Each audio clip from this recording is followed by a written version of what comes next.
And now, as promised, a special comment about the president's visit to Vietnam. It is a shame and it is embarrassing to us all when President Bush travels 8,000 miles only to wind up avoiding reality again. And it is pathetic to listen to the leader of the free world talk so unrealistically about Vietnam when it was he who permitted the swift boating of not one but two American heroes of that war in consecutive presidential campaigns. But most importantly, important beyond measure, his avoidance of reality is going to wind up killing more Americans. And that is indefensible and fatal. Asked if there were lessons about Iraq to be found in our experience in Vietnam. Mr. Bush said that there were, and he immediately proved that he had no clue what they were. One lesson is, he said, that we tend to want there to be instant success in the world, and the task in Iraq is going to take a while. We'll succeed, the president concluded, unless we quit. If that's the lesson about Iraq that Mr. Bush sees in Vietnam, then he needs a tutor, or we need somebody else making the decisions about Iraq. Mr. Bush, there are a dozen central lessons to be derived from our nightmare in Vietnam, but we'll succeed unless we quit is not one of them. The primary one, which should be as obvious to you as the latest opinion poll showing that only 31% of this country agrees with your tragic Iraq policy, is that if you try to pursue a war for which the nation has lost its stomach, you and it are finished. Ask Lyndon Johnson. The second most important lesson of Vietnam, Mr. Bush, if you don't have a stable local government to work with, you can keep sending in Americans until hell freezes over and it will not matter. Ask South Vietnam's President Diem or President Thieu. The third vital lesson of Vietnam, Mr. Bush, don't pretend it's something it's not. For decades, we were warned that if we didn't stop communist aggression in Vietnam, communist agitators would infiltrate and devour the smaller nations of the world and make their insidious way stealthily to our doorstep. The war machine of 1968 had this domino theory. Your war machine of 2006 has this nonsense about Iraq as the central front in the war on terror. The fourth pivotal lesson of Vietnam, Mr. Bush, if the same idiots who told Lyndon Johnson and Richard Nixon to stay there for the sake of peace with honor are now telling you to stay in Iraq, they're probably just as wrong now as they were then, Dr. Kissinger. And the fifth crucial lesson of Vietnam, Mr. Bush, which somebody should have told you about long before you plunged this country into Iraq, is that if you lie us into a war, your war and your presidency will be consigned to the scrap heap of history. Consider your fellow Texans, sir. After President Kennedy's assassination, Lyndon Johnson held the country together after a national tragedy, not unlike you tried to do.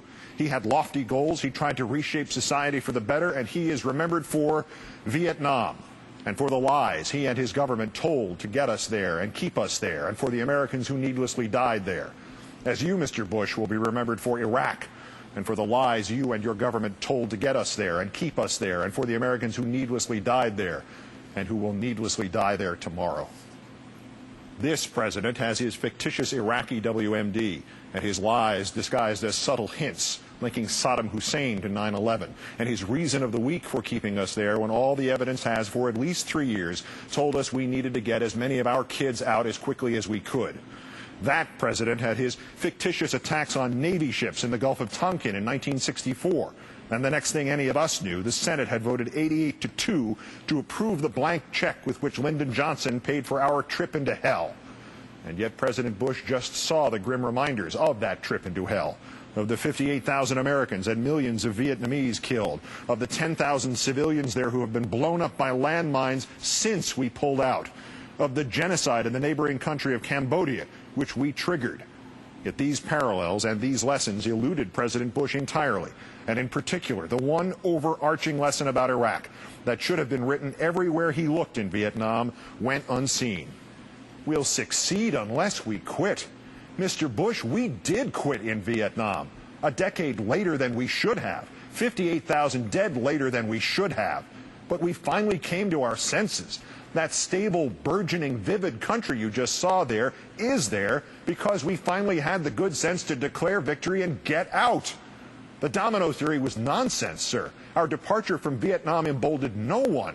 Communism did not spread like a contagion around the world. And most importantly, as President Reagan's Assistant Secretary of State Lawrence Korb said on this newscast on Friday, we were only in a position to win the Cold War because we quit in Vietnam. We went home And instead it was the Russians who learned nothing from Vietnam and who repeated every one of our mistakes when they went into Afghanistan and alienated their own people and killed their own children and bankrupted their own economy and allowed us to win the Cold War. We awakened so late, but we did awaken. Finally, in Vietnam, we learned the lesson. We stopped endlessly squandering lives and treasure and the focus of a nation on an impossible and an irrelevant dream. But you are still doing exactly that tonight in Iraq. And these lessons from Vietnam, Mr. Bush, these priceless, transparent lessons, writ large as if across the very sky, are still a mystery to you. We'll succeed unless we quit.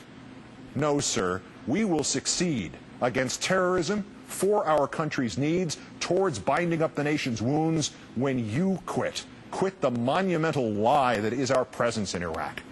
And in the interim, Mr. Bush, an American kid will be killed there, probably tonight, or if we are lucky, not until tomorrow. And here, sir, endeth the lesson. We will continue with the